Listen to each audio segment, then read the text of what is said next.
반갑습니다. 요즘 연일 코로나 확진자가 늘어나고 있어요. 여러분들 중에 혹시 코로나 걸리신 분은 없는지 걱정이 됩니다. 저는 요즘 이 코로나 상황을 보면서 정말 우리가 이 인생 속에서 가장 중요한 게 뭔가 이런 생각을 하게 돼요. 그리고 이런 상황 속에서 어떻게 살아야 하는가, 무엇이 중요한가, 또 이런 생각을 하게 되는 요즘 시간입니다. 우리 비로자나 국제선언 신도님들은 참 착하고 지혜로워서 오늘 일요법회 한 명도 안 왔어요. 법당에 다 아마 가정에서 참석을 하고 계신다는 생각이 듭니다. 여러분들이 생각하기에 요즘 삶 속에서 가장 중요한 것은 무엇일까요? 어떻게 사는 게 참 아름답게 사는 거고 의미 있게 사는 걸까요? 저는 이런 생각을 합니다. 특히 이러한 그 어려운 시기일수록 성현의 마음을 닮으려고 노력을 해야 되겠다. 네. 이 사람의 의식이라는 것은 생각하는 대로 흘러가고 또 생각하는 만큼 그만큼을 이룰 수가 있어요. 네. 그래서 늘 그 성현의 말씀, 부처님 말씀, 또 조사 스님들의 말씀, 또 그 보살님들의 말씀, 그리고 그분들의 서원, 그 서원력을 함께 하려고 늘 노력하고 또 지극하게 존중을 하고 존경을 표한다면은 그분들과 같은 내 자신이 될 수가 있습니다. 특히 오늘 여러분들과 함께 살펴볼 이 금강경은 그런 내 자신을 새롭게 찾을 수 있는 그런 또 시간이 될 겁니다. 우리가 모두 나는 중생이다 라는 생각에 빠져 있고, 나는 뭐 큰 스님도 아닌데, 나는 스님도 아닌데, 뭐 이런 스님들은 나는 큰 스님도 아닌데 이런 생각하고, 제가 자든 나는 스님도 아닌데 뭐 이렇게 하면 어때? 이런 생각들을 우리가 종종 가지고 있거든요. 하지만 그런 생각을 좀 내려놓고 정말 성스러운 나, 아름다운 나, 그런 내가 되기 위해서 그분들을 자꾸 이렇게 바라보고 합장하고 공경하고 예경하고 이렇게 하다 보면은 그렇게 될 수밖에 없어요.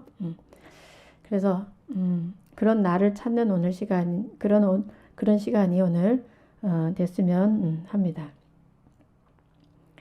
참 경전을 가까이 하다 보면은 부처님께서 얼마나 우리를 답답하게 생각하실까 이런 생각이 많이 들어요. 네가 부처인데 너는 왜 그렇게 부처임을 모르고 그렇게 힘들게 살고 있니? 이런 말씀을 귀에 막 쟁쟁 들리는 것 같아요. 그래서 오늘은 지난번에 살펴본 그 31분 금강경의 31분 중에서 조금 더 자세히 육조 스님의 말씀을 보면서 육조 스님께서 이 31분을 그 해석한 부분이 있거든요. 그 부분을 통해서 우리의 불성 자리에 좀 더 가까이 가는 시간을 갖도록 하겠습니다.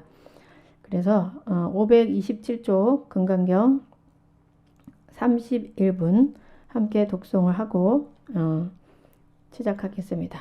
자, 독송하겠습니다. 527쪽 31분 내지 않아야 할 관념. 수보리여 어떤 사람이 열애가 자아가 있다는 견해, 계하가 있다는 견해, 중생이 있다는 견해, 영혼이 있다는 견해를 설했다고 말한다면 수보리여 그대 생각은 어떠한가? 이 사람이 내가 설한 뜻을 알았다 하겠는가? 아닙니다 세존이시여. 그 사람은 열애께서 설한 뜻을 알지 못한 것입니다. 왜냐하면 세존께서는 자아가 있다는 견해, 계가 있다는 견해, 중생이 있다는 견해, 영혼이 있다는 견해가 자아가 있다는 견해, 계가 있다는 견해, 중생이 있다는 견해, 영혼이 있다는 견해가 아니라고 설하셨으므로 가가 있다는 견해, 계가 있다는 견해, 중생이 있다는 견해, 영혼이 있다는 견해라고 말씀하셨기 때문입니다. 수보리여, 가장 높고 바른 깨달음을 얻고자 하는 이는 일체법에 대하여 이와 같이 알고 이와 같이 보며 이와 같이 믿고 이해하여 법이라는 관념을 내지 않아야 한다. 수보리여, 법이라는 관념이 아니라고 열애는 설하셨으므로 법이라는 관념이라 말한다. 네, 이 부분이 이 마지막 부분이죠. 거의 마지막 부분인데 굉장히 중요한 부분이에요. 그래서 지난 시간에 또 우리가 살펴봤는데 오늘 좀 더 자세히 살펴보려고 합니다. 자, 여기에서 지금 이 질문이 어떤 사람이 열애가 자아가 있다는 견해, 계가 있다는 견해, 중생이 있다는 견해, 영혼이 있다는 견해를 설했다고 말한다면 이 부분이 굉장히 좀 중요하죠. 그러니까 어떤 사람이 열애를 보고 열애께서 상이 없음에도 불구하고 이런 경을 많이 설하셨잖아요. 부처님께서 설하신 경이 많죠. 법화경, 화엄경, 열반경 등 또 금강경을 지금 설하고 계시잖아요. 금강경을 설한 것 또한 상이 있어서 그런 설함을 하시는 게 아닌가. 법에 대한 그 집착으로 인해서 이렇게 설하시는 게 아닌가라고 이렇게 질문을 한 거죠. 그래서 부처님께서도 악견, 인견, 중생견, 수자견이 있는 거 아니냐 이렇게 질문을 한 부분이에요. 사실 부처님은 법집 또 아집, 악견, 인견, 중생견, 수자견, 아상, 인상, 중생상, 수자상에서 다 굉장히 다 자유로운 분이죠.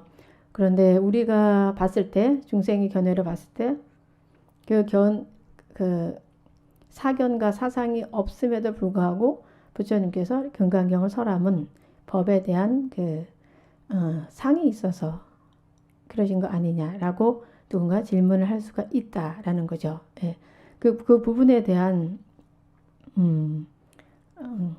것을 설하고 계시는데 이 부분에 대해서 육조 스님께서 주석을 달아놓으신 게 있는데 아주 우리 마음자리를 잘 들여다보기 아주 좋은 내용이 있어서 여러분들에게 오늘 소개해 드리려고 합니다.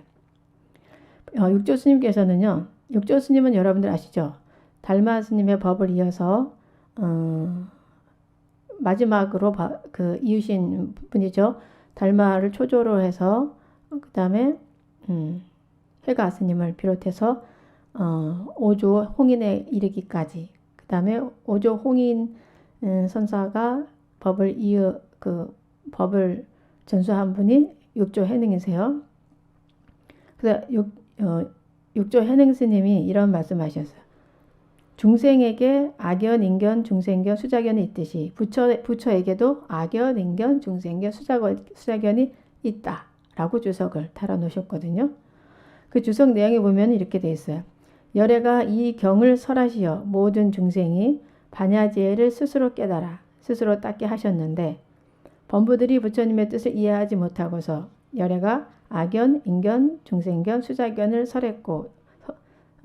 설했다고 여기니 열애가 상이 없고 자기가 없는 깊은 반야바라미를 설하신 줄을 알지 못하는 것이다. 열애가 말씀하신 악견, 인견, 중생견, 수자견은 범부가 생각하는 악견, 인견, 중생견, 수자견과는 다르다. 모든 중생에게 다 불성이 있다는 열애의 말씀이 바로 참된 악견이며 모든 중생에게 무료의 지혜 성품이 본래 갖추어져 있다는 말씀이 바로 인견이며 모든 중생에게 본래 번뇌가 없다는 말씀이 중생견이고 모든 중생의 성품이 본래 나고 죽음이 없다고 하신 말씀이 바로 수자견이다. 이렇게 주석을 달아놓으셨어요.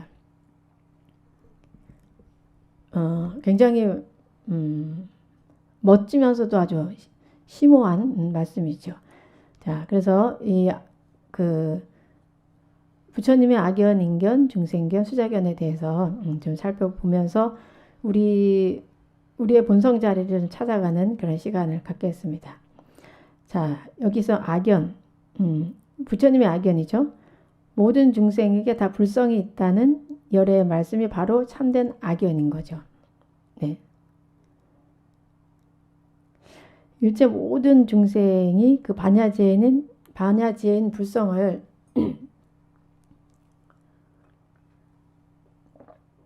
가지고 있는데 누구는 가지고 있고 누구는 가지고 있지 않는 것이 아니라는 거예요.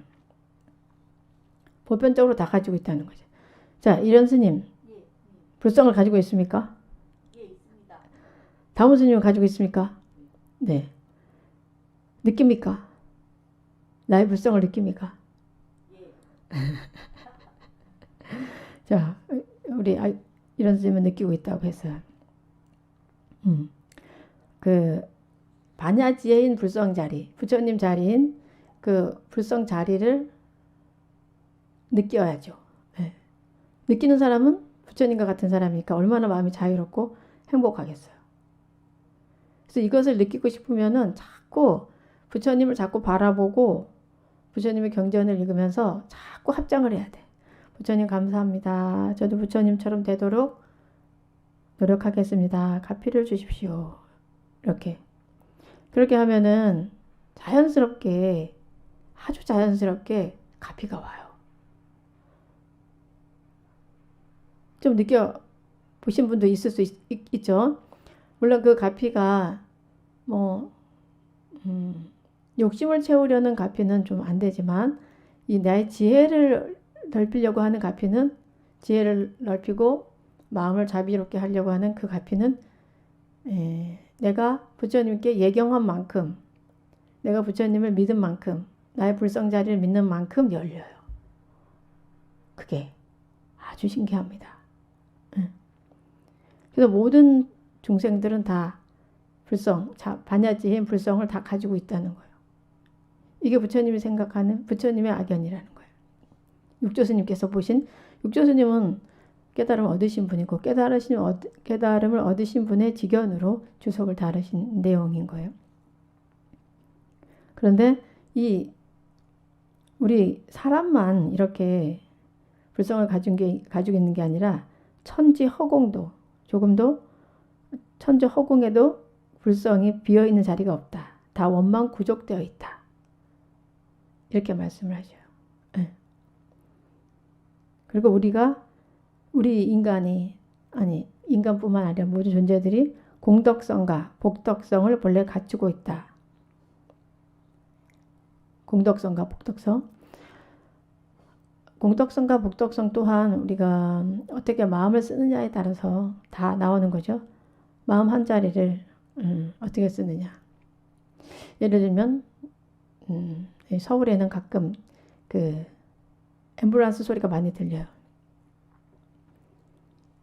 뭐 자려고 할 때도 들리고 길 가다가 들리고 그 병원이 특히 우리 절 주변에 많다 보니까 앵앵앵 하고 앰뷸런스가 딱 이렇게 갈 때 앵앵거리면 소리가 굉장히 많이 나잖아. 그러면 이제 두 종류의 사람이 있을 수 있죠. 자, 이런 스님은 그런 소리 들을 때 어떤 생각이 납니까?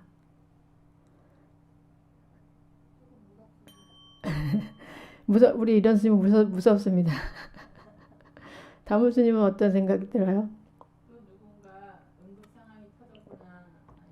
누군가 응급 상황이 생겼구나, 안타깝다, 이렇게 생각이 들죠. 어떤 사람들은 이렇게 생각하죠. 아, 시끄러워 죽겠네. 응? 아, 왜 저렇게 시끄럽게 하는 거야? 좀 소리 좀 줄이고 가면 안 되나? 이런 생각을 하는 사람도 있을 수 있죠. 응. 근데 저는 119 타고 갈 때 앰뷸런스가 웽웽 소리가 날 때마다 합장을 하고 발언을 해요. 저기 저 앰뷸런스를 타고 가는 저 사람이 무사하기를, 또 좋은 의사를 만나서 빨리 치료되기를. 그래서 덜 슬프기를 바랍니다. 라고 이렇게 뭐 직접 합장할 때도 있고 마음으로 이렇게 합장을 하고 보낼 때도 있어요. 그렇게 할 때 우리 마음자리를 그렇게 모든 중생들의 그 행복과 안락을 위해서 마음을 낼 때 그때 공덕이 쌓이는 거죠. 복이 생기는 거고. 네.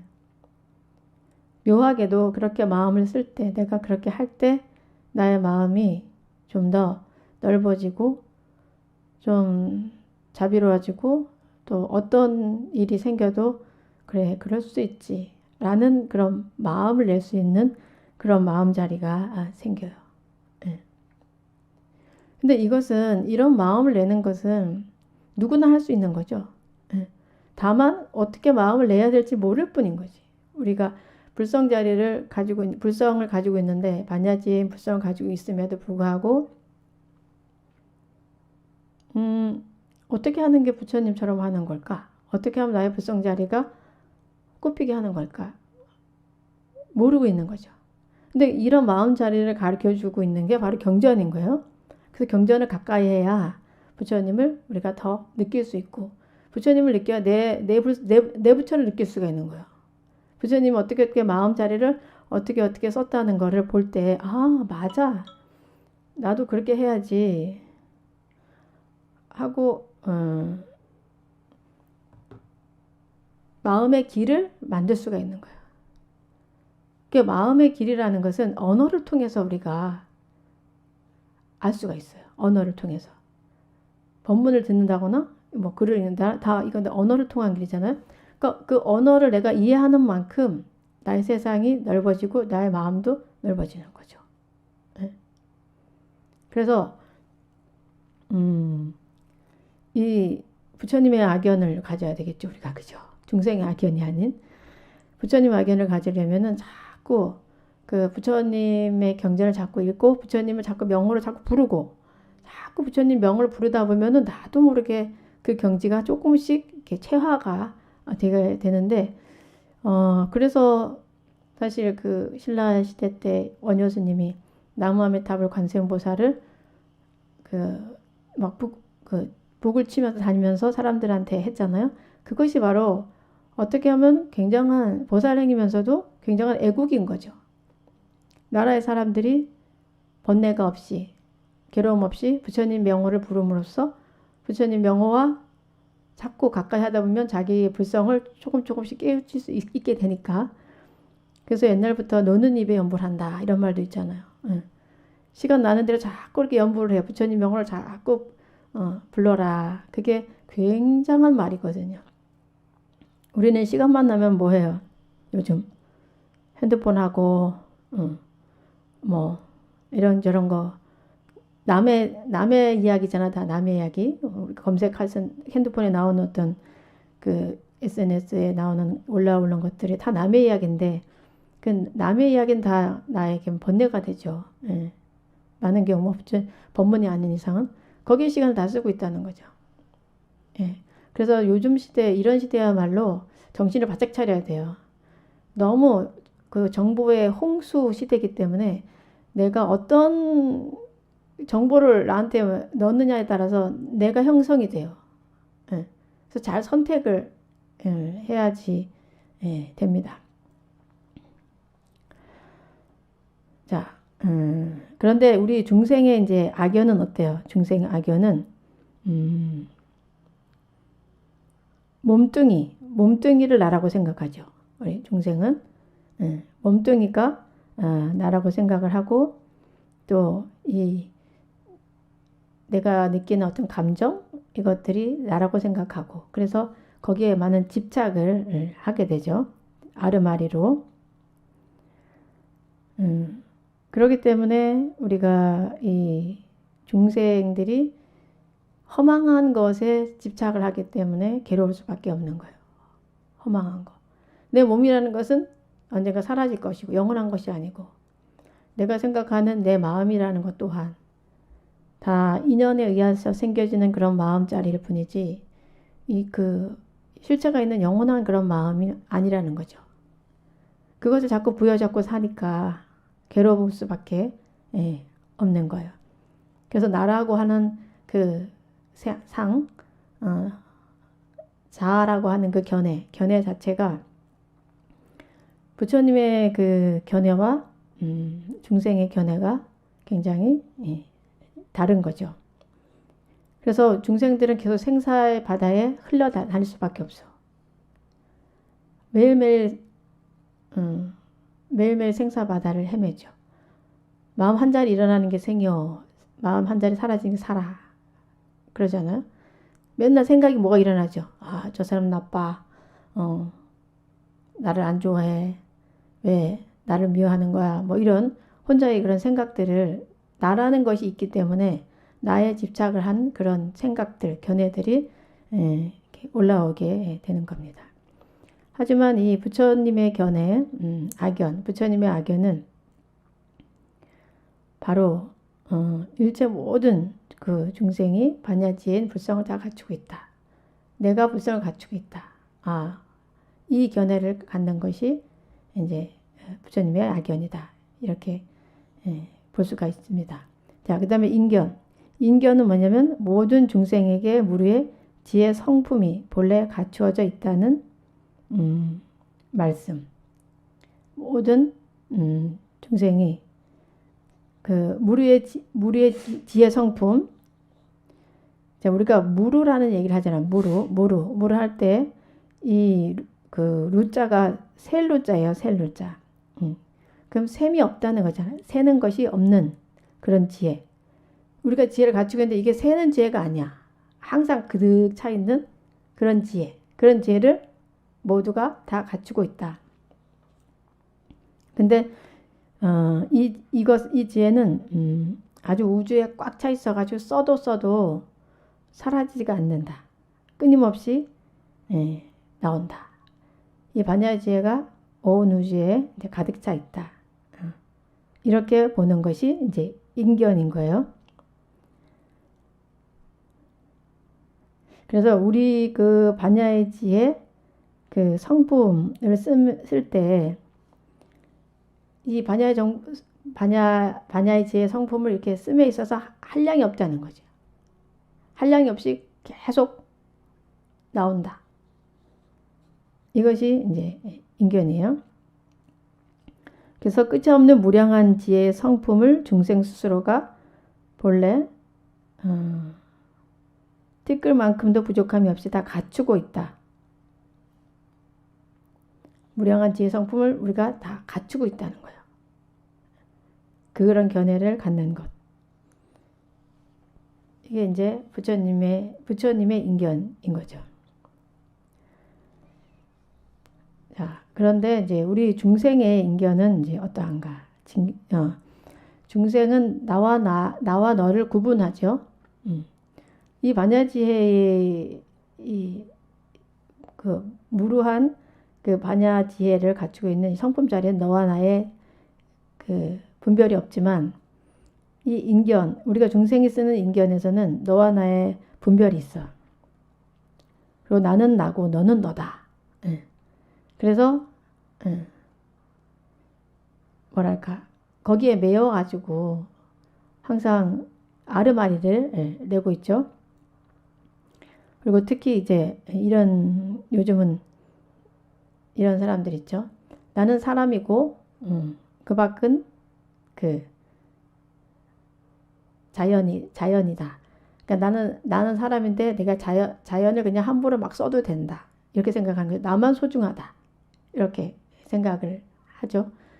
나만 소중하고 나 이외에 다른 존재들은 그리 소중하지 않다. 내 마음대로 다른 존재들을 다 이제 써도 된다.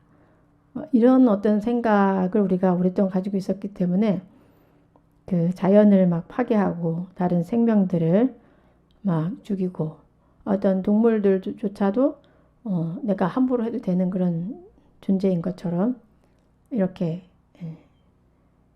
좀 착각을 하고 살고 있었죠. 이 사람이 최고라고 이렇게 생각하는 그런 마음자리가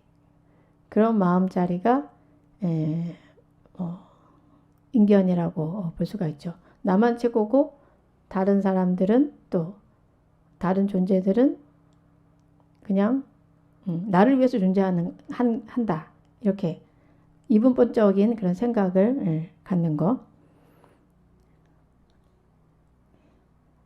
그래서 여러분들도 보면은 살면서 자기중심적인 사람을 봤을 때 굉장히 마음이 어때요? 자기만 아는 사람, 남을 배려할 줄 모르는 사람, 좀 뭐랄까, 좀 답답하죠. 예. 자꾸 그런 경우는 사람들하고 부딪히죠. 존재들하고 부딪히죠. 부딪힘이 많아.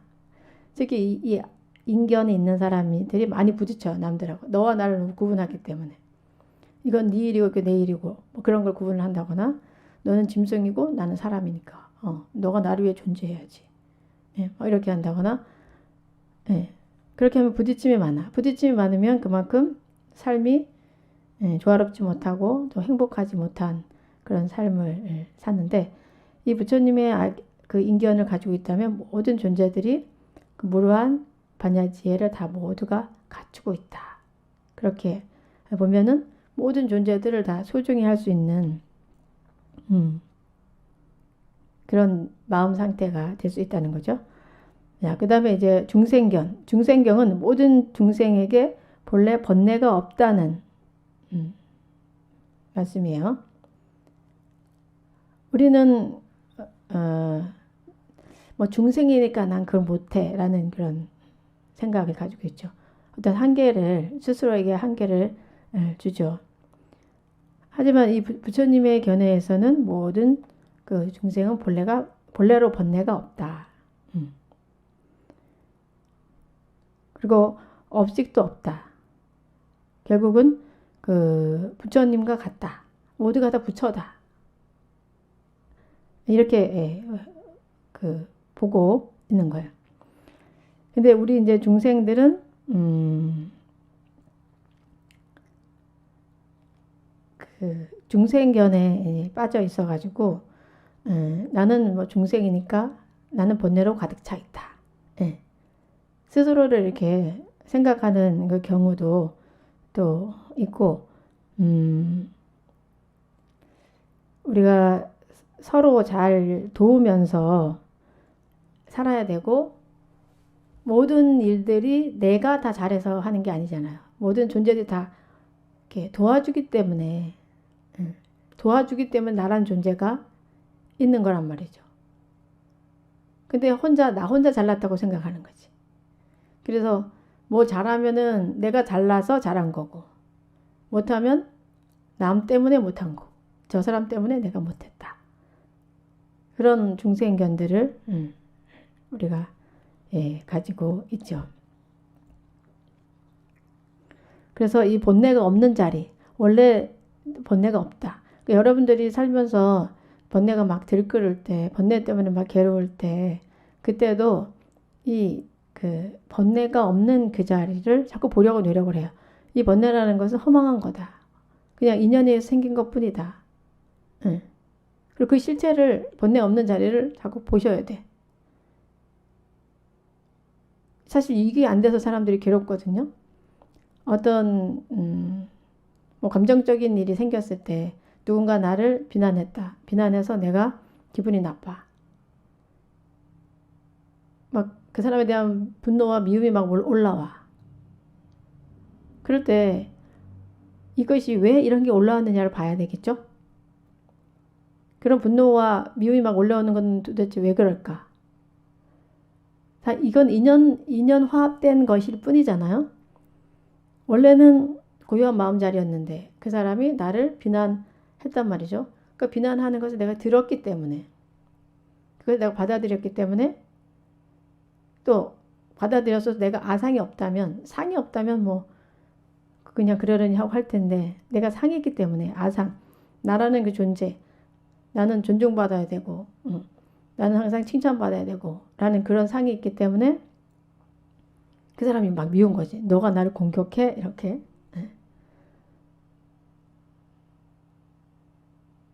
이런 어떤 상황에 대해서 원래는 고유한 자리인데 이런 상황이 이걸 만들었다는 거. 이 사람의 특히 뭐 그 사람 나를 비난한다면은 그 사람의 업이 나를 비난하는 거지 사실은. 그 사람의 마음자리에서 생기는 그런 업이 나를 좋게 보지 않고 나를 공격을 하는 것뿐이지. 원래 내가 그렇게 나쁜 사람은 아닌 거잖아요. 그죠? 그러니까 그 사람의 업과 나의 업이 만나면서 거기서 이제 부딪힘이 생긴 것 뿐이지. 원래 우리 근본 자리는 정말 파란 하늘처럼 파란 허공처럼 그렇게 맑고 맑은 그 마음자리라는 거예요.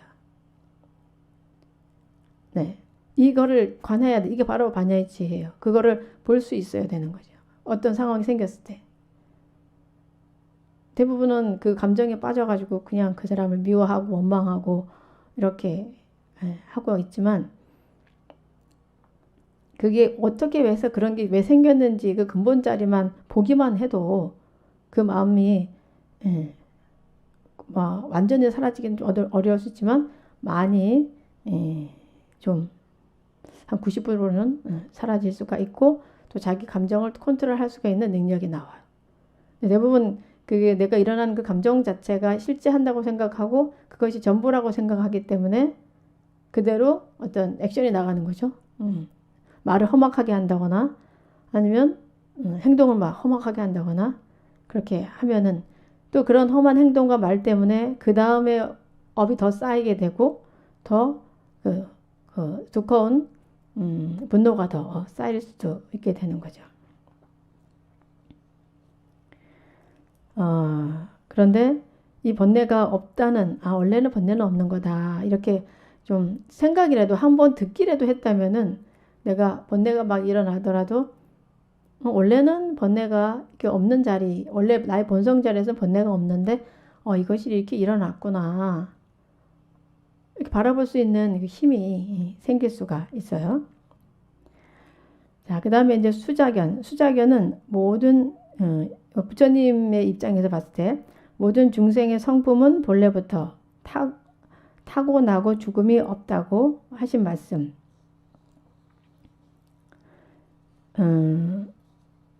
결국은 불생불멸이라는 거죠. 불생불멸. 우리의 성품 자리에서 이 성품 자리는 원래 생멸이 없는 불생불멸이다. 이렇게 이제 보는 게 부처님의 수자견인 거예요. 그래서 그 불생불멸이기 때문에 누가 태어났다고 해서 너무 기뻐하고 또 누가 사라진다고 해서 너무 슬퍼하고 그럴 게 아니라는 거예요. 그런 괴로움을 갖지 않는 거죠. 근데 물론 또 이렇게 보면 뭐 사람이 누군가 죽었는데도 그러면 슬퍼하지만은 안 슬퍼하는 냉혈 인간이란 말이야? 이렇게 볼 수가 있어요, 우리가. 그게 아니라 그 부처님도 그 당신 제자가 목건년 사리불 전자 떠났을 때 슬프다 하셨어요. 세상이 텅 빈 것 같구나 이렇게 말씀하셨어요. 다만 우리가 인간의 몸으로 겪는 이 감정들이 있잖아요. 감정들에 대해서 충실하되 슬플 때는 슬퍼하고 기뻐할 때 기뻐하되 다만 거기에 매이지 말라는 거죠. 인간의 몸으로 내 앞에 항상 내가 사랑하던 그 제자가 있었는데 그 제자가 사라졌으니까 슬픈 거는 맞죠. 당연히 슬프죠. 하지만 슬퍼하되 그 슬픔에 매이지 않는다는 거죠. 이 슬픔이란 것조차 우리 제자와 나와 오랜 시간을 함께 보내고 너무도 사랑스러운 제자였으니까 너무도 아까운 먼저 보내기는 아까운 제자였으니까 슬프구나 라고 느끼되 그 느낌에 매이지 않죠. 원래 이렇게 이 사람과 내가 만났으니까 이것이 생긴 거고 이런 감정이 생긴 거고 또 그 누구보다도 정말 나한테 잘했고 훌륭한 모습이었기 때문에 이런 감정이 생겼구나 라는 것을 이렇게 볼 수 있는 거죠. 이렇게 본다면은 어떤 삶을 좀 초연하게 살 수가 있어요. 슬플 때는 같이 슬퍼하고 기쁠 때는 같이 기뻐하되 그 기쁨에 빠지지 않고 슬픔에 빠지지 않고 다만 그 순간에 충실을 하면서 그 고요한 마음자리 그 고요한 마음자리를 다 유지하면서 이렇게 우리가 살 수가 있는 거죠. 이렇게 부처님의 그 수자견은 불생불멸이기 때문에 그리 뭐 괴로움이 없죠. 하지만 우리 중생들은 어때요? 우리 중생들은 그 삶에 대한 집착이 굉장히 크죠. 삶에 대한 집착이 크기 때문에 늘 고통이 이제 같이 따라올 수밖에 없는 거예요. 죽는 거에 대한 두려움이 이제 생기는 거죠. 내가 죽으면 어떡하지? 뭐 이런 불안함, 그런 불안함이 이제 올라오게 되고 또 그것 때문에 더 어떤 집착되는 행동들을 할 수밖에 없는 그런 이제 상황들이 생기는데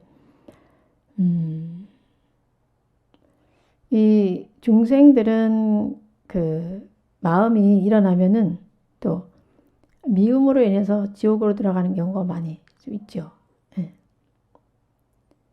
마음이 일어나면 이 불생불멸의 마음인 부처님 자리에서 마음이 일어나지 않죠. 그런 흔들리는 마음들이. 그런데 우리 중생들은 마음이 잘 일어나. 그래서 늘 지옥에 들어왔다 나갔다 해요. 마음들이. 지옥에 들어왔다 나갔다 하루에도 몇 번씩을 그렇게 좀 하고 있는데 결국은 이 생멸이 없다는 거, 불생불멸. 우리 이 성품 자리는 그 불생불멸이라는 것을 우리가 좀 뭐 확실히 보이진 않지만 조금이라도 이렇게 알려고 노력을 한다면은 그 자리를 좀 고요한 자리를 얻을 수가 있습니다. 그래서 이 부처님의 이 악견, 인견, 중생견, 수자견 또 중생의 악견, 인견, 중생견, 수자견이 굉장히 다르다는 거예요. 중생의 눈으로서 부처님이 악견, 인견, 중생견, 수자견이 있어서 지금 법을 설하고 있는 거 아닙니까? 라고 어떤 사람이 질문을 이렇게 하지만 그 사람은 부처님을 모르는 거죠. 왜냐? 부처님의 악견, 인견, 중생견은 우리 중생이 보는 그런 악견, 인견, 중생, 수자견이 아니라는 거예요. 네, 그거를 이렇게 이제 말씀을 하고 계신데 부처님의 자리에서 보면은 모두가 부처인 거죠. 뭘 하도 다 부처의 자리인 거죠. 하지만 중생의 마음 자리에서는 모든 것이 다 생멸법으로 보일 수밖에 없다. 자, 그래서 이 육조 스님께서 주석을 다른 그 부분, 부처님도 악견, 인견, 중생견이 있다. 하지만 중생의 그것과는 굉장히 다르다. 중생이 생각하는 그 악견, 인견, 중생견, 수자견이 아니라서 부처를 안다고 할 수가 없다라고 이렇게 설하고 이제 계신 거죠. 네, 그 다음에 이제 그 다음 부분 수보리여 가장 높고 바른 깨달음을 얻고자 하는 이는 일체법에 대하여 이와 같이 알고 이와 같이 보며 이와 같이 믿고 이해하며 법이라는 관념을 내지 말아야 한다. 수보리여 법이라는 관념은 법이라는 관념이 아니라고 열에는 설하셨으므로 법이라는 관념이라 말한다. 이 부분에 대해서 좀 지난 시간에 이어서 이제 보충 설명을 해드릴게요. 자, 이 안욕따라 303보리 즉 가장 높고 바른 깨달음을 얻고자 하는 사람. 사실 이런 마음을 바라는 사람은 그 열애의 성지에 들어가는 사람인 거죠. 열애의 그 마음자리에 들어가는 그런 사람인 거예요. 그래서 이런 사람을 우리가 이제 보살이라고 이렇게 말하죠. 완전한 깨달음을 얻으려고 하는 그런 보살. 그 보살은 또 중생을 교화하고 또 중생을 위해서 그 인행을 하는데, 그러면 그 보살이 인행을 할 적에 보살도 법상에 있는 것이 아니냐라고 이렇게 묻는 거예요. 이 구절을 보면은 그 법에 그 보살이니까 그 법을 실천해야 된다는 어떤 그런 상에 묻혀 있는 게 아니냐, 그런 입장에서 이제 물어보고 또 답한 내용인 거죠. 그래서 이 그 안욕다른 삼맥삼보리인 열의 성지에 들어가면은 그 부처가 되는 그 능소심이 없어진다고 그래요. 능소심이 뭐냐면, 능소심은 주관과 객관을 이야기하는데, 능이라는 것은 자기를 말하는 거고, 소라는 것은 이제 대상을 말하는 거예요. 그래서 저 사람은 나랑 다르다. 나는 똑똑하고 또 법을 아는 사람이고 너는 법을 모르는 어리석은 중생이다 라고 이제 차별하는 그런 어떤 상대적인 그런 마음, 그런 마음 자리를 갖는 것을 이제 능소심이라고 하는데, 그 능소심이 없어지면은 사무량심이 나타나요. 사무량심을 갖게 돼요.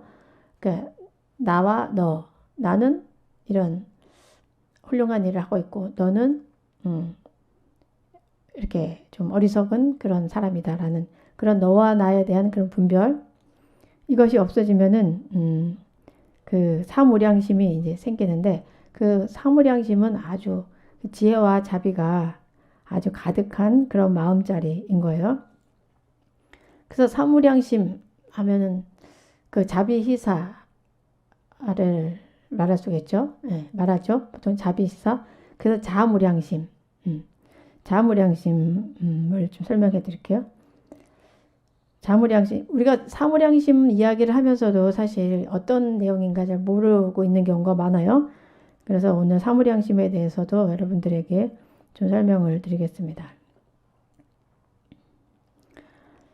자, 그러니까 이 보살은 이 법상, 이 사무량심의 법상을 가지고 있다, 이렇게 보는 거죠. 이 자무량심은 뭐냐?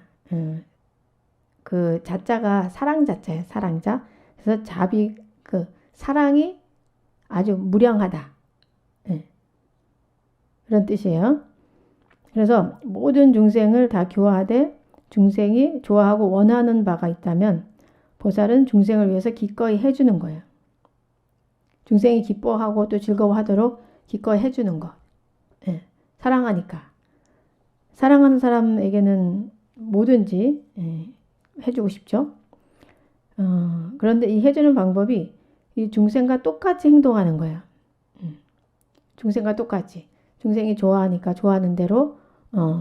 하지만 그 중생이 집착을 어떤 거에 할 때 같이 집착하는 것처럼 보이지만 보살은 집착을 하지 않는 그런 형태로 하는 거죠. 그럼 예를 들면은 뭐 쉽게 설명한다면,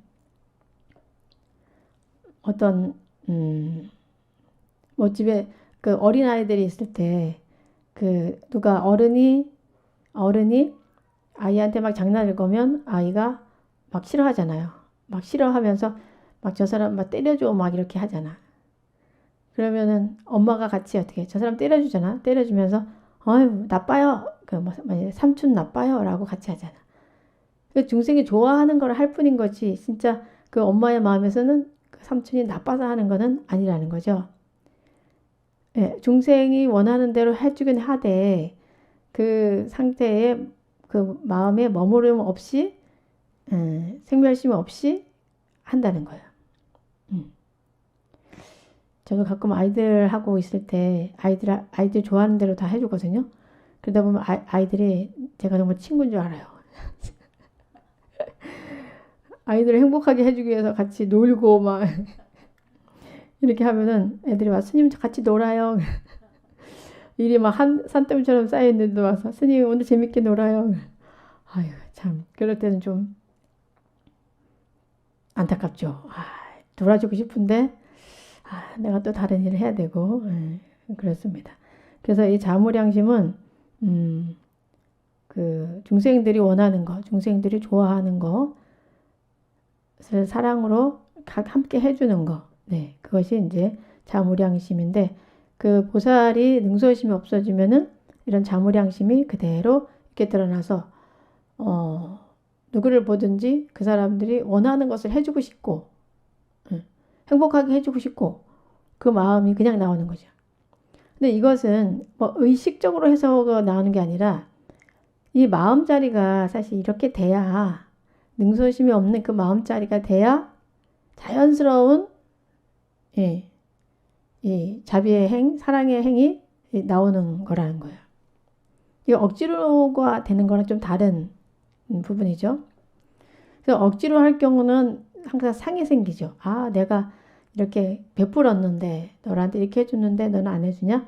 이런 마음이 생기지만 이 능소심이 사라진 그 자리에 너와 나의 그 개념이 사라진 그 자리에서 나오는 이 자무량심은 그저 할 뿐이고 그 상대가 행복해지는 거, 기뻐해주는 걸 보면 그걸로 같이 그냥 내가 기쁜 그걸로 끝나는 그런 마음자리가 됩니다. 참 이런 마음자리에 있는 사람들이 많은 세상이 되면 좋겠어요. 네. 자, 그 다음에 이제 비무량심. 자비희사에서 비무량심은 이게 그 슬플 비자이기도 하고 또 자비 비자이기도 되잖아요. 그래서 특히 그 고통을 받고 있는 그런 중생들을 보면은 그 고통을 함께 하고 그 고통이 사라지기를 바라는 그런 마음자리. 예. 그리고 또 적극적으로 그 중생들의 그 고통을 없애주는 그 마음자리가 됩니다. 그 여러 가지 방편을 써서 누군가 괴로워한다면은 그 괴로움을 여러 가지 방편을 써가면서 그 고통을 이렇게 없애도록 도와주는 그런 아주 한량없는 그 마음이 바로 이제 비무량심이 되죠. 모든 중생은 사실 괴로움을 겪고 있죠. 괴로움. 사실 그 괴로움을 겪기 때문에 중생이라고 또 할 수가 있는데 이 사바세계를 고해라 하잖아요. 고해. 그걸 인토라고도 해요. 인토. 참아야지만 살 수 있다. 뭘 참냐? 보통을 참아야지만 살 수 있는 것이 바로 이제 이 사바세계라는 거예요. 그래서 이 보살은 이런 그 중생들, 괴로움에 빠져 있는 중생들을 건지는 것이 이 보살의 일인 거죠. 그 고통에 따라서 달리 건져줘야 되겠죠.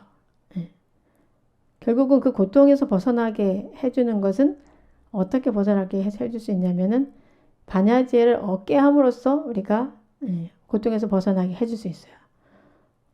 예를 들면 우리가 뭐 가난한 사람에게 뭔가 베푼다 했을 때 처음에는 그 사람들이 그 빵이 없을 때 빵을 줘서 배를 불릴 수 있고 그 배고픔을 없애긴 할 수 있지만 그건 일시적인 거란 거죠.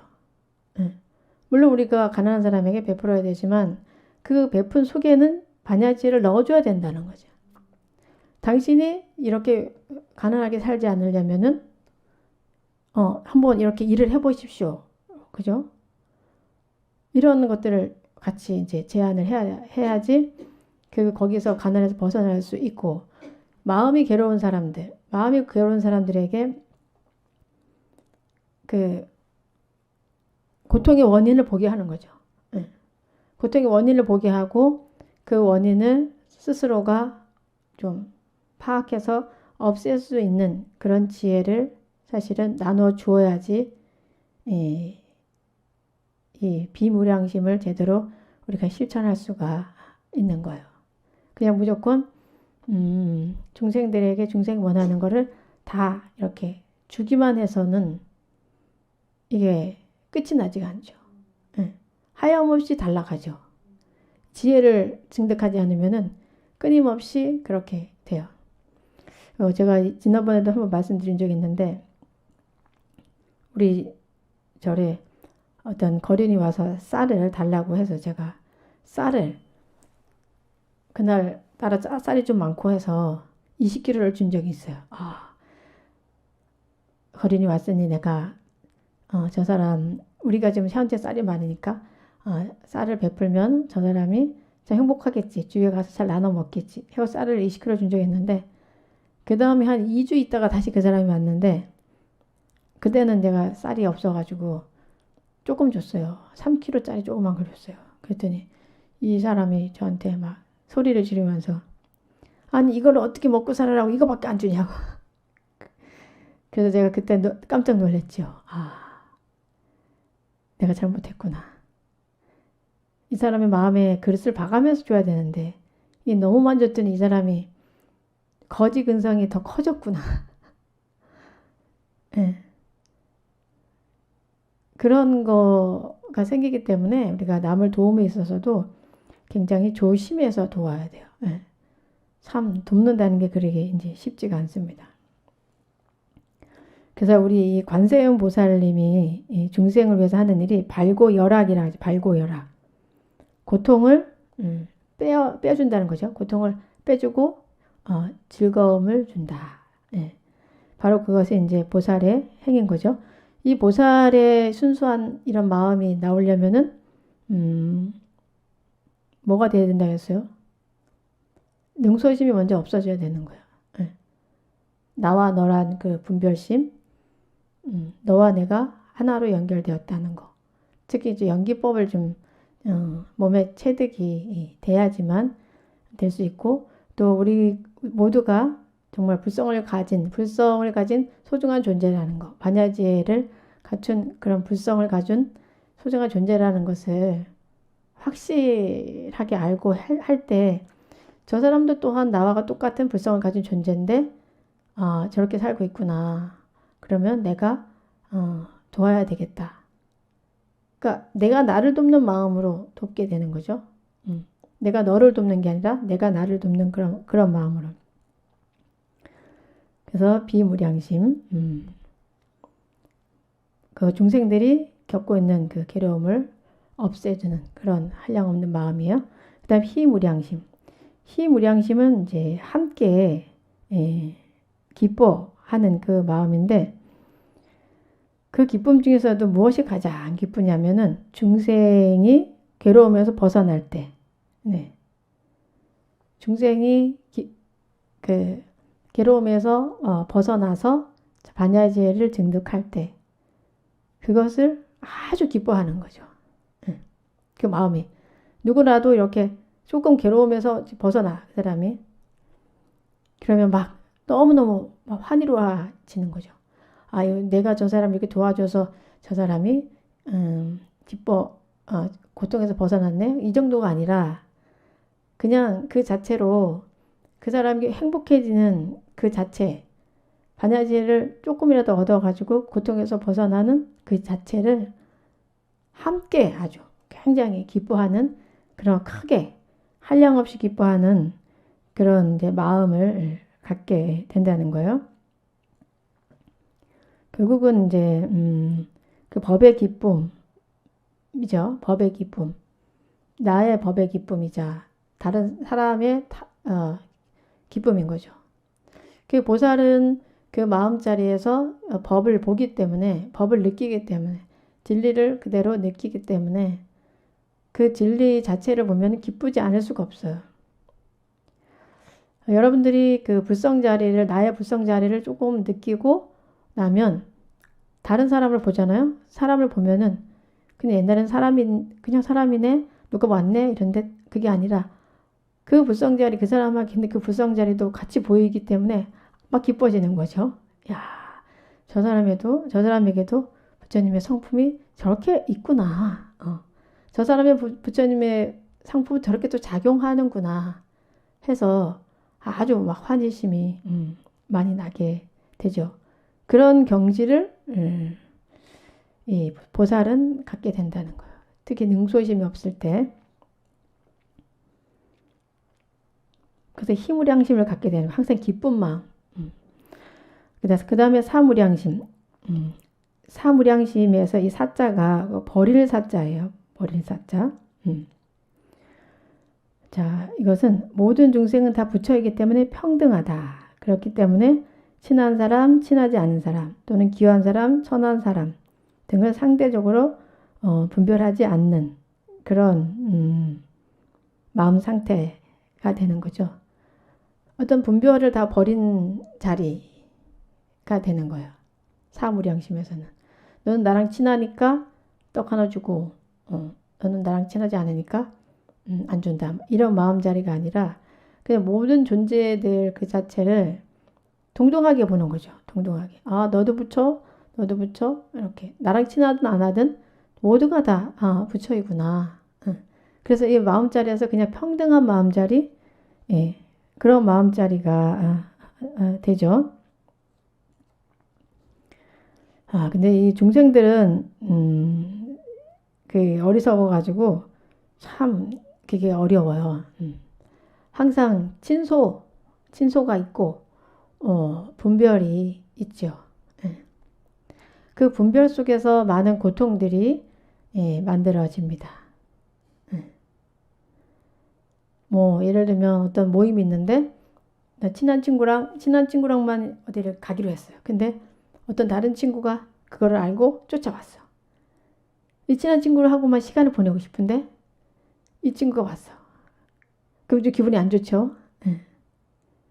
하지만 원래 우리의 마음자리에서는 저 사람도 나와 똑같이 부처님 성품을 다 가지고 있는 고귀한 존재지 하고 같이 이렇게 즐겁게 가야지 되는 거죠. 그래서 이 버린다는 거, 이런 마음에 일어나는 분별심을 버리고 나의 그 고집을 버리고 나의 좀 그 욕심을 버리고 하는 것들을 우리가 좀 실천을 사실을 해야지 되거든요. 근데 이게 버리는 것이 잘 안 돼요. 버리는 것이.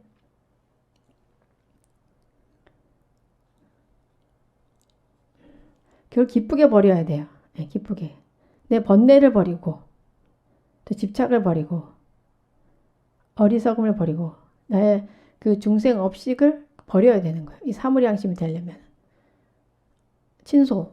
이 사람은 좋아, 이 사람은 나빠. 이것도 버려야 되고. 사실 이 번뇌를 버리는 게 참 우리가 필요한데 그 번뇌가 일어났을 때 그 번뇌의 마음자리를 보고 그 자리에서 번뇌구나 하고 내려놓고 또 어떤 고통이 있을 때 대부분 집착 때문에 고통이 생기죠. 나에 대한 집착이든 상대에 대한 집착이든 내 생각에 대한 집착이든 내 생활 패턴에 대한 집착이든 그런 집착이 생기기 때문에 그대로 안 되니까 우리가 번뇌가 막 생기고 고통스러워요. 그럴 때 그 자체를 보고 나의 집착을 보고 내가 이걸 집착하는구나 하고 그것을 자 이렇게 내려놓으면 그게 바로 사무량심을 제대로 실천하는 그런 보살의 마음이 될 수가 있습니다. 네, 이 마음 자리가 되기가 생각보다 굉장히 좀 어렵죠, 우리가. 뭐 특히 어떤 사람들이 있을 때, 뭐 집에서도 그런 경우가 많이 있을 거예요. 부인이 남편에게 아니면 남편이 아내에게 당신 이런 성격 좀 고쳐요. 이렇게 했을 때 알았어, 고칠게. 이렇게 하는 사람이 있나요? 대부분이 그런 사람이 옆에 함께 살고 있다면 아주 행복한 사람이고 그러니까 현명한 사람과 사는 거죠. 근데 대부분은 당신 성격 이것 좀 고쳐요. 그러면은 어떻게 해요? 당신 나보다 더 심하잖아. 이렇게 상대를 더 이렇게 공격을 하게 되죠. 그러니까 발전이 없는 거죠. 누가 그것 좀 고쳐 그러면 그래? 내가 그런 부분이 있구나. 고치도록 노력해봐야지. 이렇게 하면은 발전이 있는데 누군가가 그런 걸 지적을 했을 때 근데 물론 그 충고도 잘해야 되겠죠. 충고를 어떤 방식으로 하느냐에 따라 그게 먹히느냐 안 먹히느냐가 되는데 충고도 좀 품격 있게 좀 해야지. 그 사람을 정말 사랑하는 마음으로 충고를 해야 돼요. 웬만하면 충고를 안 하는 게 좋아. 아주 사랑의 마음이 없을 때는 안 하는 게 좋아요. 예, 사랑이 있을 때만 그 사람을 향한 지극한 마음이 있을 때만 충고를 해야지. 그 충고가 사실 먹히죠. 그래서 우리가 이렇게 남의 충고도 잘 받아들이지 않죠. 잘 버리지 못하기 때문에 내 고집, 나에 대한 집착, 애착, 나의 생활 패턴, 나의 생각의 패턴 뭐 이런 것들까지 집착하기 때문에 그것을 내려놓지 못해요. 예. 그렇기 때문에 괴로운 거죠. 예. 그래서 사무량심이 되기가 어려워요. 그래서 여러분들이 그 절에 가면은 불전함이 있잖아요. 불전함. 불전함에 보통 복전함이라고 우리 절에는 써 있지만 보통 어떻게 써 있어요? 희사함이라고 쓰인 경우가 있어요. 희사함. 희사함. 기쁘리자에다가 사자가 뭐요? 버릴 사자예요. 네. 그 기쁘게 버리라는 거야. 뭘 버려요? 인색함을 버리라는 거야. 인색함. 기쁘게 인색함을 버리고 공양을 올리는 그런 함이라는 거죠. 예. 그래서 우리가 절에 가서 희사함을 보면서도 야 내가 사무량심을 참 잘 실천해야 되겠다. 이런 마음을 여러분들이 가지셔야 되겠죠. 그래서 오늘은 이 보살의 또 수행 덕목인 사무량심도 살펴보았어요. 여러분들이 이제 이 사무량심을 들으면서 나는 이렇게 하고 있는가 한번 돌아봐야 되겠죠. 나는 정말 만나는 사람마다 행복하게 해주고 싶은 마음이 있는가, 그걸 실천하고 있는가, 자무량심 봐야 되고, 또 비무량심, 누군가 고통스러워하고 있을 때 내가 얼른 가서 그 고통을 해결하고 싶은가, 아니면 해결해주고 있는가, 네.